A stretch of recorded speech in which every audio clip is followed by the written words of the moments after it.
there's other litigation that remains outstanding. And the outstanding unresolved claims could result in anywhere between $8 billion to $16 billion more in liability for the company.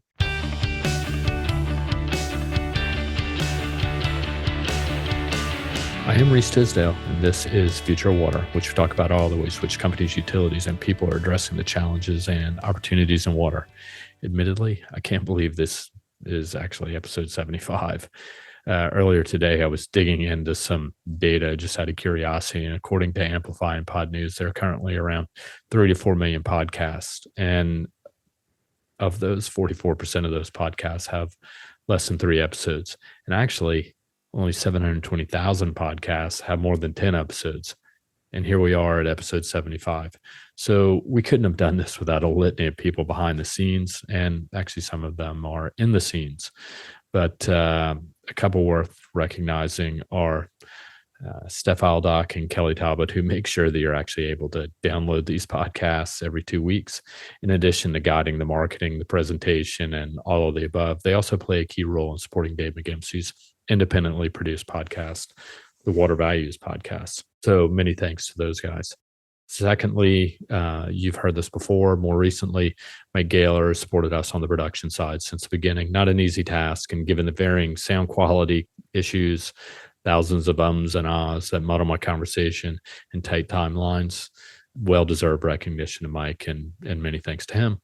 And then lastly, the Bluefield team of analysts that are pulled in on a regular basis. Despite their busy schedules and commitments, they come in to share their perspectives on the market and act like the water experts that they are in informing the industry, companies, utilities, and people about what's happening and what they're thinking, particularly when it comes to their research. So many thanks to the Bluefield research team.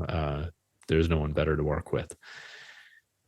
So today, I'm talking to Bluefield Research's Chloé Meyer and Zineb Moumen. The Bluefield has recently released some water reuse forecasts and market analysis on Europe. There's a lot happening in Europe. Their data-backed report is hitting the market as heat domes hover over an already drought-stricken southern Europe.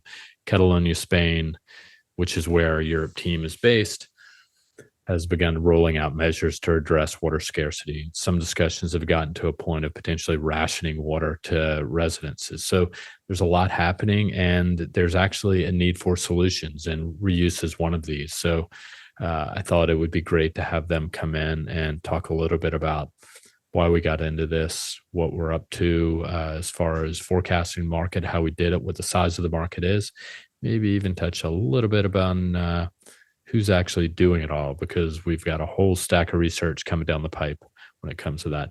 And then secondly, I wanted to bring in another colleague in a separate discussion, Ethan Edwards from Bluefield Research, who's going to talk a little bit about which utilities might be receiving funds from the $10.5 billion PFAS settlement with 3M.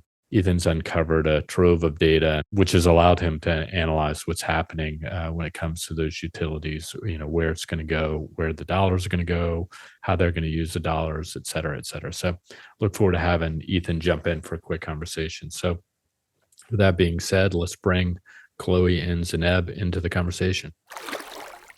All right, so I'm joined by Chloé and Zineb in Europe. I guess one in Barcelona, one in Paris. Guys, how are things? Hi, it's a little bit warm here, but overall it's all great. Hi, Reese. Hi, Zineb. It's a lot less warm from Paris, which I enjoy a lot. It's very, very nice weather at the moment. Well, I was in Barcelona where I saw you guys this past week, and it is really hot there. So hopefully it's cooled down since I left. But speaking of hot, one of the things we wanted to talk about is water scarcity in Europe, drought, et cetera, et cetera.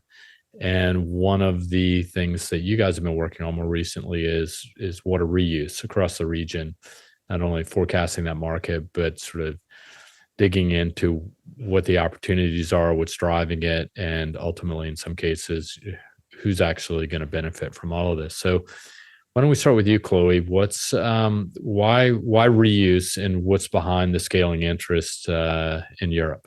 That's a good question. So I'd say that definitely in Europe, the need for like sustainable water management solutions and sort of unconventional water resources has really been magnified by the last summer's drought and the record-breaking temperatures.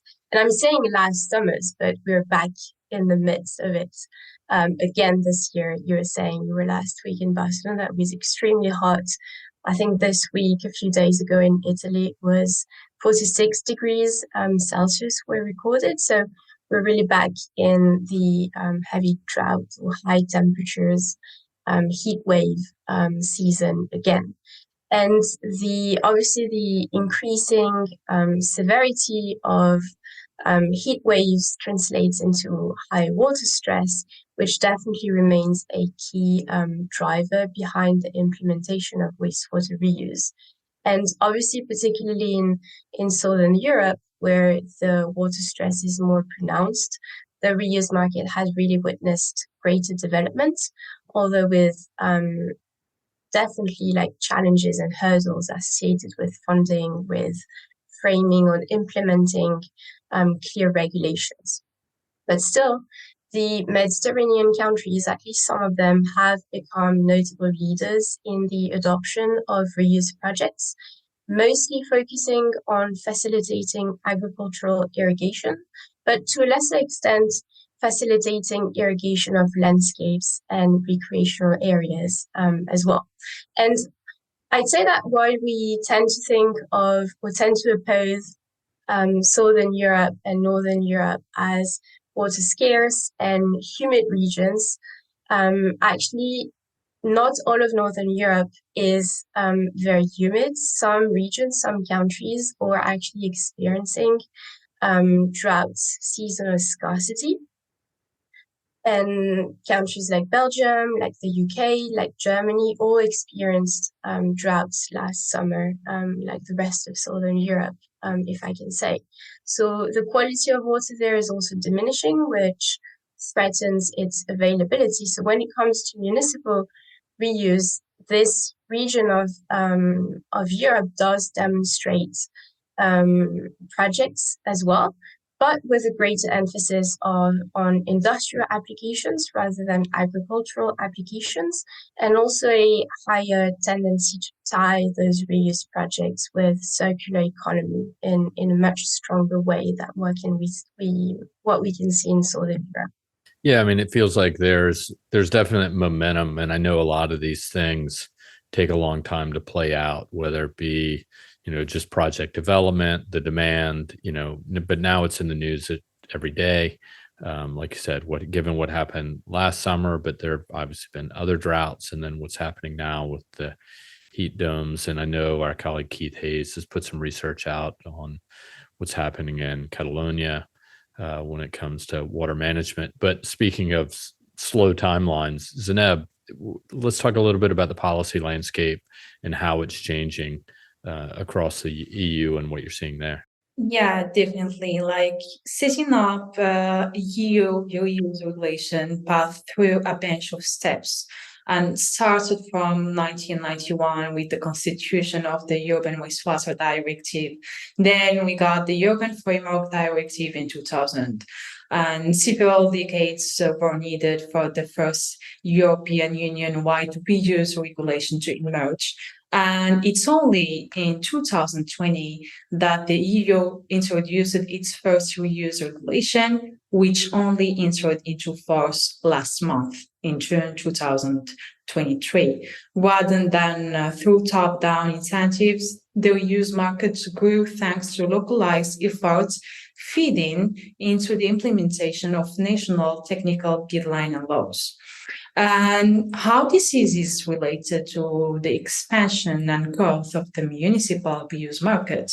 Well, the absence of clear regulations framing the reuse poses significant hurdles to the implementation of muni reclamation projects, However, the recently introduced law has started to address and harmonize this concern for agricultural irrigation, and it continues to persist in other off-takers and application domains. In some countries, the absence of dedicated clear financing and funding mechanism further challenges the development and evolvement of more reuse projects. So I guess to follow up on that, where are we seeing the most activity when it comes to reuse, and what's the maybe geographic trend you're seeing? Yeah, overall, reuse is unevenly implemented across Europe, driven mainly by Mediterranean countries, which are facing more scarcity, while Europe accounts for 10% of the world's population, 14% of the population are connected to centralized sewer, and only 17 of the world's gross domestic products. So the region is only responsible for 8% of reclaimed water. Then the total reuse in market is only 2.4%, which is really low compared to the US. However, certain countries inside the European Union distinguish themselves as leaders. They are all South Mediterranean European countries like Spain, Cyprus, Malta, south of France as well, experiencing higher water stress caused by scarcity, quality degradation, changing in climatic pattern, etc. So from that point, we can claim that Spain and Cyprus showcasing high reuse percentage and a diverse range of schemes and off-takers supported by strong political will as well, and other countries like France and Belgium demonstrates a strong potential for growth and are in the process of setting targets and laying out a supporting framework to advance their reuse initiatives. So I think that's helpful. So that gives us an idea where it's happening. I mean, it makes sense that Southern Europe is feeling the pain. But, to Chloe's earlier point, there's places like Belgium where there is activity for a number of different reasons.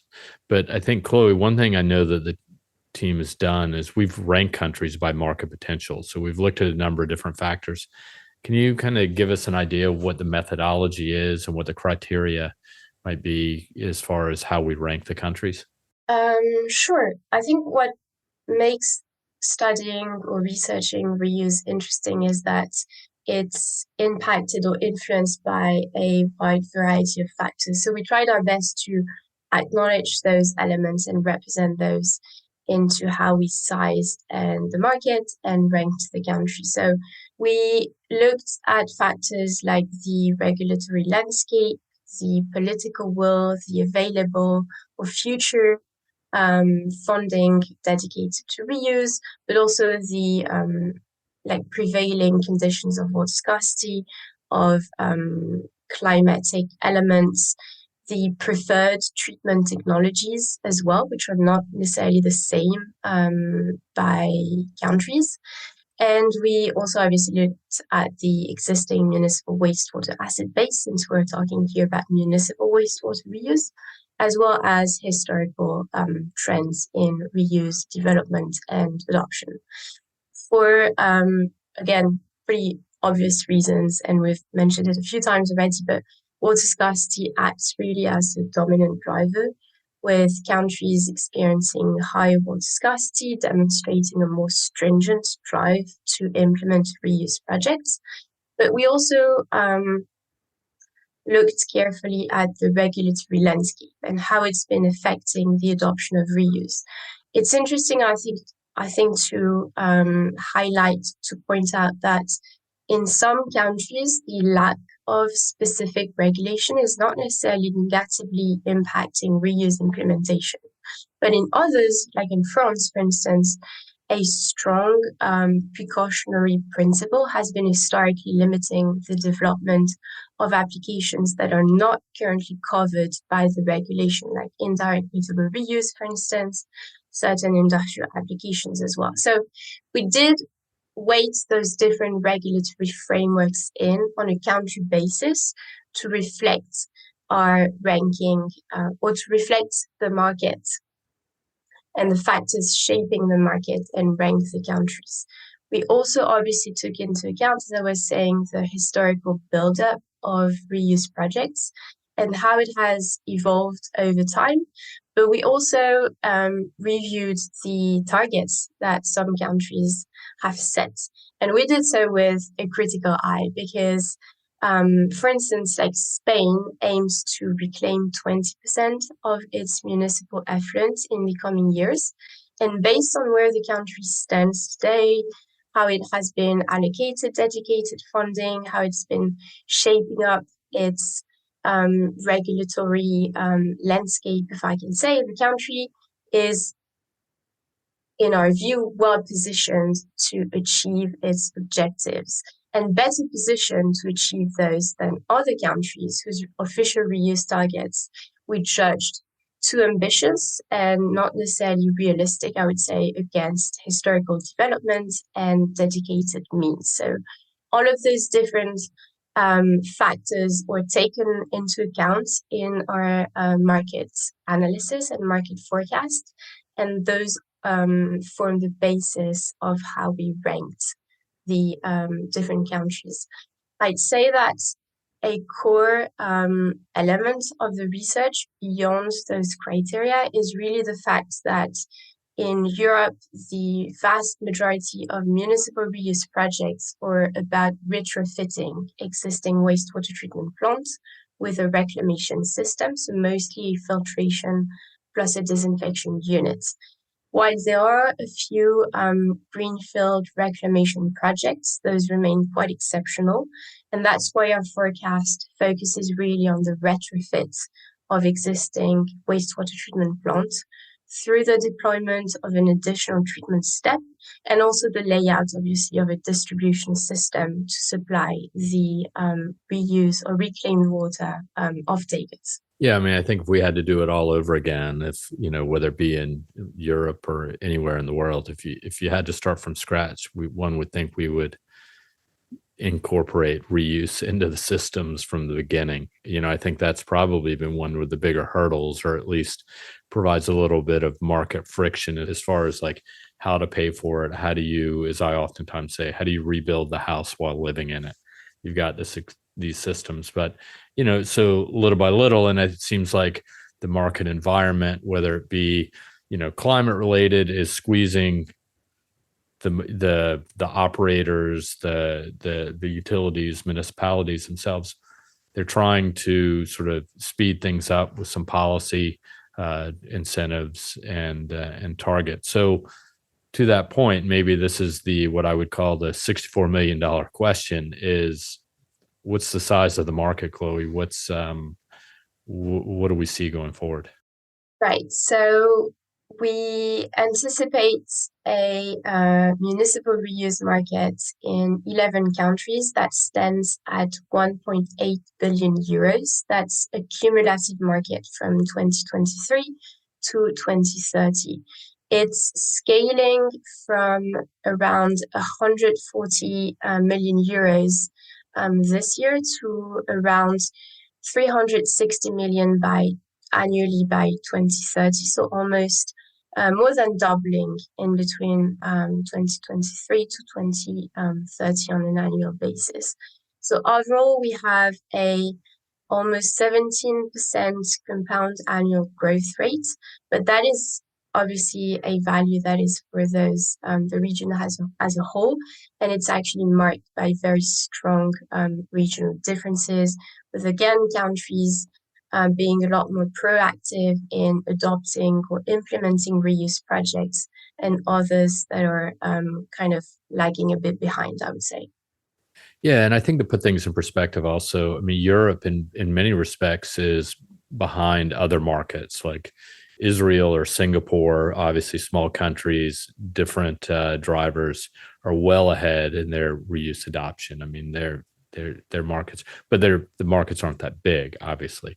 The US is another one, and in terms of volume, the US is a huge reuse market. But as far as the market going forward, it's still larger, has a bit of a head start on Europe, particularly given what's happening in the Western US. But now we're starting to see more reuse in places like, Virginia, New York, which are sort of out of the norm as far as historical patterns from, California or Arizona or even Florida. So, like I said, I think that was when we were forecasting the market, there was a lot of discussion about, wow, is this really the size of the market? Is it not bigger than this? And I think we feel pretty confident about these numbers as far as like, the capital equipment required, what's going to be needed. It's a starting point. So, well, Zineb, when we did the forecast, you've gone through country by country, you've seen the numbers. Is there anything that sort of jumped out at you in terms of the market trends going forward? Yeah, sure. As Chloe explained, we conducted like a comprehensive analysis of the different drivers and inhibitors and country targets as well. So we did this top-down approach analysis to forecast the markets of their use, like accounting treatment technologies, focusing on filtration, disinfection, then the distribution solutions for the 11 selected countries, accounting from the 2023 to 2030. Like one of the main takeaways is that agricultural irrigation is anticipated to remain the dominant off-taker of their use, with a share of more than 50% of reclaimed water volume. And this is normal because agriculture is the main consumer of water. But other shares are predicted to grow in other countries. Well, it depends on countries. For example, in France, we have an emerging growing share of the indirect potable use with this big Jordan project coming.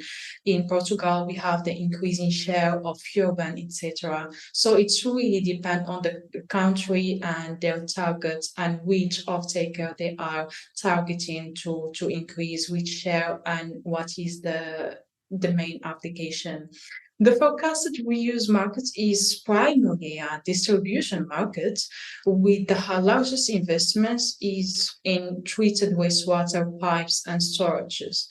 And the treatment technology spent will only account for around 37% of the shared both between filtration, which includes both low pressure membrane, reverse osmosis, and ultrafiltration, and the disinfection, obviously, including chlorination, UV, and ozonation. Yeah, I mean, I think that's back to sort of the difficulty of it is a lot of it is just pipes and moving water around. And that's not always easy, particularly when a system is already built, right? The system is already designed. So that does make it difficult. And I think it's your comment about sort of, direct or indirect potable reuse, that's really taking place in other markets around the world, or at least there's momentum. And eventually I suspect that'll catch up in Europe at some point. But agriculture kind of makes sense. That's really where the market's coming from. And that's where a lot of the need is and demand is. As we always say, when it comes to reuse, one of the hardest things about developing a reuse project oftentimes is identifying the off-taker, because they're not all in the same place and they have different needs, different volumes. So, well, now that we've got the future laid out and it's written in stone, Chloé, what's next? What's happening in terms of, I think we've just released a report. What are you thinking in terms of reuse going forward? Right. So the report we just published it's really about like laying the ground of the municipal reuse markets in Europe, understanding the drivers, the inhibitors, as we were just discussing, how each country is approaching the challenge, and obviously also sizing the market value, right? Now we're working on a second report for this autumn, which will adopt more of a project level approach. So it will include some in-depth case studies of specific municipal reuse projects to really understand the story of the schemes and how they came to implementation. We will also, in that report, lay out the different business models that frame municipal reuse, taking into account infrastructure build out, contractual models, different type of off-takers, as you were just mentioning. And I think it's interesting because achieving commercial viability with municipal reuse is extremely complex. And it actually often requires to look not just at the reuse schemes accounting, but at the utilities accounting as a whole to really make sense. So you will see oftentimes that the value creation that stems from reuse projects really extends past the sort of purely economic revenue outcome from billing reclaimed water customers. And finally, that second dive into reuse will also look at the competitive landscape surrounding municipal reuse, looking at both the utilities, the engineering players, the treatment technology vendors, of course, but also the service providers and the investors who are looking at that market. So I'd say stay tuned for the rest of the story in a few months to come this year. Yeah, what people don't understand is that you guys have done so much research in the last couple of months that the analysis became a bit of a monster, right? The forecast report is really significant, data backed analysis. It's really detailed, and then we had this entire basically book of competitive analysis that we were starting on, and we decided, well, let's sort of separate the two for a number of different reasons. So, I know we're well along the way as far as competitive analysis, and look forward to that hitting the market once the maybe the summer holidays in Europe come to an end, and then people can start thinking about Q3, Q4, and even 2024. So, well, guys, Chloé, Zineb, thanks a million for the time. As I said at the beginning, I don't even think you guys even heard the intro, but I was praising the analysts for coming on and joining these podcasts at basically my beck and call. So I'm always looking for guidance and perspectives, and you guys are the latest to step up. So thanks a million, and we'll talk again soon. Sure. Thanks for having us today. Take care. All right. So as I mentioned at the start of the podcast, I wanted to bring in Bluefield analyst Ethan Edwards. I wanted to bring him into the conversation because he's recently done some interesting analysis on 3M PFAS settlement that just came out a couple of weeks ago. While there's been a fair amount of analysis on how utilities will address PFAS and emerging contaminants, the 3M settlement is, I don't want to say not unexpected, but it is a different approach to addressing PFAS. Provides money to the market, but it's also a path to targeting the supply chain or demonstrating an approach to kind of zeroing in on the source of PFAS manufacturing and production, and potential contamination. So with that, I've got Ethan on the line. So Ethan, how are things? Good. I'm in our new phone booth here in the Bluefield office. Nice. All right. Well, this actually is the first try from, we have to give it a better name than the phone booth. We should call it, we used to call at the old office the closet. We used to call it the tank. Maybe we'll call it something else, although this is probably more like a tank than anything else given the glass wall. So I'm sure everybody's excited to hear how it sounds going forward. So with that being said, I wanted to grab you for a minute because in the wake of the 3M settlement, like I mentioned, you dug into it a bit. And quite honestly, you've unearthed some good stuff. One of the questions I think I asked you from the outset was, there's a big settlement, but who's going to receive all the dollars? So let's start with the basics and tell us a little bit about what the settlement is about, and then we'll get into the details on the funding and allocations of those dollars. For sure. So this happened in late June of 2023, and 3M, which is Minnesota-based, agreed to pay up to $12.5 billion to settle hundreds of lawsuits brought by American cities. And so it's essentially a class action settlement that aims to cover part of the cost for public water systems to install treatment systems that address the per and polyfluoral or PFAS substance contamination in the United States. So assuming court approval, the settlement will be paid out over 13 years. And it's interesting to note that this agreement follows 3M's announcement that it would cease PFAS manufacturing in its own products by the end of 2025. And from my understanding, PFAS manufacturing accounts for around 2% of their revenue. Okay. Yeah. So, I mean, I'd say in dollar terms, this is the biggest settlement we've seen to date, I think. And, shout out to the settlement location. It's in South Carolina, which is where I'm from. So I just wanted to call that out. But with that being said, how will the funding be rolled out? I mean, this $12.5 billion is actually a significant amount when you take into account that IIJA, the PFAS funding is 10 to 15 billion right there. This is 10.5 to 12.5 billion total. So who's going to get it? Yeah, so essentially the payout is going to occur in two phases. And the first phase, which is honestly the slight majority of the overall total, it's around $7 billion, is aimed at benefiting the roughly 4,500 systems that serve over 103 million people with known PFAS contamination. So at the time of the settlement, they've tested their water system and they know that they're contaminated with this chemical. And the second phase of the payout is for a higher number. It's around 8,500 utilities, and that's designated to largely cover the cost of compliance monitoring and testing. So that's for current utilities that don't have PFAS at the time of the settlement, and they serve around 177 million people. And one thing that's interesting to me is that funds are going to be distributed formulaically. So there's a big multiplier for cities that currently exceed EPA's standard of their maximum contaminant level for PFAS, so essentially how much PFAS they can have in their water. And it's also dependent on the size of the utility. So basically, larger utilities with higher amounts of PFAS contamination will receive more money than smaller ones. And it's interesting because for small systems, the cost of installing these treatment systems is really going to be higher per connection. So according to recent analysis done by Black and Beach, for small systems, it'll cost them nearly $6,600 per connection, which is significantly higher than the estimated $450 per connection for a larger water system.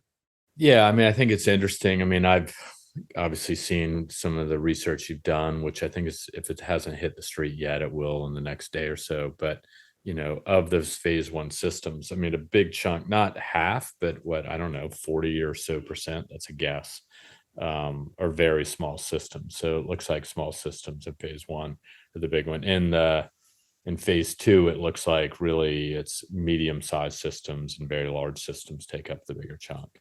But and it rolls out over 13 years, like you said. So I don't know how quickly that's going to hit the street as far as, but obviously phase one. So we've got 4,500 systems that are an addressable market for treatment, at least on the water side. And so I assume that's going to be, like we've talked about in other analysis, a lot of activated carbon, maybe some ion exchange and RO opportunities as well. And that's supposed to pick up. But so this is interesting because I know a lot of clients are interested in this, looking at the list, seeing who's getting the dollars. I think it was a good find by you. But so this is 3M. They've settled for 3.5 billion. Is this the end of it? Or are we now going to walk away and say, all right, so the companies have settled. What else is happening legally speaking? And are there any other implications that could actually put more dollars into the remediation funnel? Yeah, so assuming that this settlement does get court approval, it is basically the most significant settlement to date, but there's other litigation that remains outstanding. And various analysts will note that the outstanding unresolved claims could result in anywhere between $8 billion to $16 billion more in liability for the company. And that's a significant amount. To put it into perspective, 3M had revenues of slightly over $34 billion in 2022.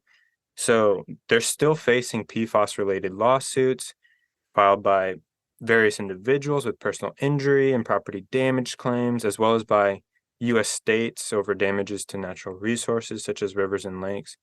And at the end of the day, this settlement doesn't include wastewater systems too, which could also seek their own settlement. Yeah, I mean, I think it's really interesting. And then there are obviously other big deals that are happening as well. I mean, to date, it was really the DuPont Chemours system, I think really focused in North Carolina, that was catching a lot of media attention. So there are other legal actions taking place. And it's not just in the US, there's also things happening in Europe as well, which will be interesting to see how that plays out. But when it comes to, so this is the big settlement, like you said, we're talking $12.5 billion. There may be more coming down the pipe, but also it comes at a time when the EPA is also, I guess what's a better way to put it, reduced or released maybe its guidance, its MCL guidance for PFAS for drinking water. So that being said, between these two things, it looks like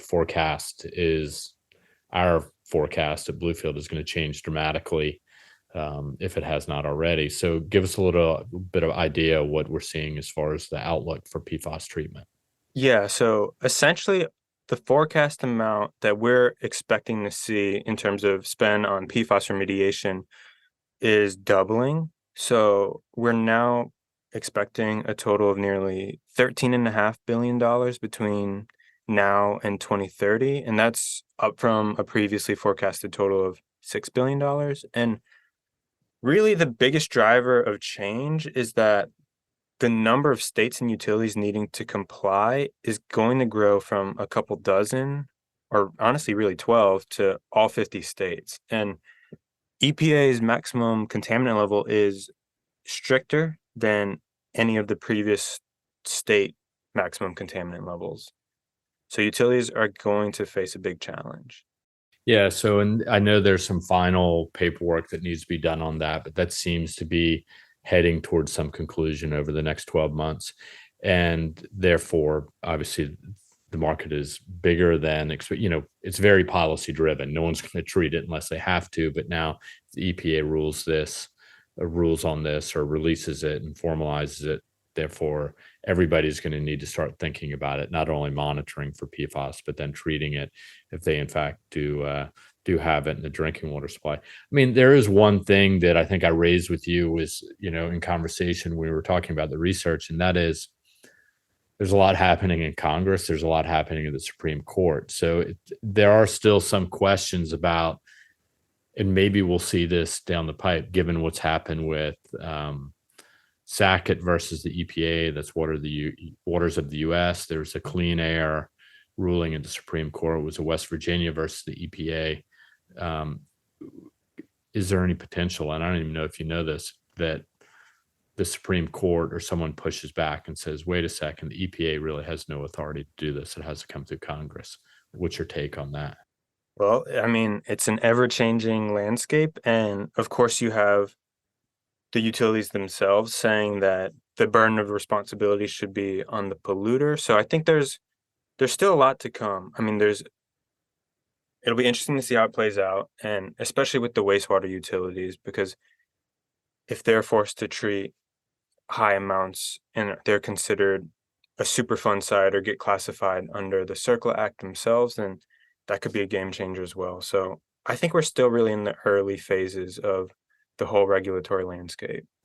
Yeah, and I think another area of interest also are landfills, right? I know, companies like Altra out of Montreal, they just signed an agreement or two to treat wastewater, the landfill leachate for PFAS. They've sort of discovered an opportunity there. And that market, the landfill market in and of itself, is pretty consolidated, particularly in the US. There are 4 or 5 large companies that manage most of the landfills. So it'll be interesting to see what happens there. Definitely an opportunity for leachate treatment going down the road as well. So with that being said, Ethan, anything else to add, or should we put a pin in it and call it a day? And in fact, in this case, call it a weekend. Sounds good to me. I mean, I would definitely recommend checking out that Europe report. I've read through it and it is great. So that's my only shout out. Nice. Oh yeah, referring to the Reese report. Yeah, no, that's look forward to that, and I'll just give you some kudos as well on. I look forward to the release of this research note on the 3M settlement as well. So if anybody's interested in any of this analysis, it's all going to be, if not already, released to clients in the coming days. But it shouldn't stop you from reaching out to ask questions. Ethan is a good resource for that. So Ethan, thanks again, and we'll talk soon. All right. Well, that was fantastic. I really appreciate Chloé and Zineb jumping in and talk about Europe and what is happening when it comes to reuse. And then Ethan to talk about the 3M settlement. Lots of great research out there. And, like I said, this is episode 75. And as one of my favorite interns ever, Chris Jackson, who was an intern with us, I think it was 2014. The company was young and new.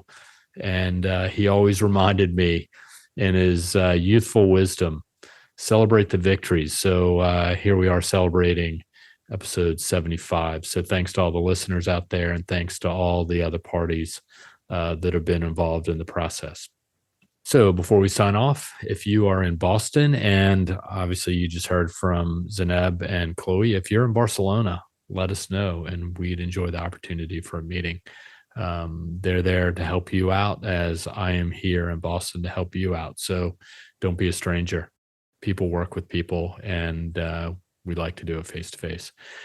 Please subscribe to the Future Water Podcast and give us a review. It is how we know whether it's useful to you, but also it kind of helps spread the news. And if you have any comments, questions, or ideas about what you'd like us to talk about, you can send us a note to waterexperts@bluefieldresearch.com. And like I always say, we're doing this for you. And lastly, tell a friend about it. I'm all about friends, so make it happen.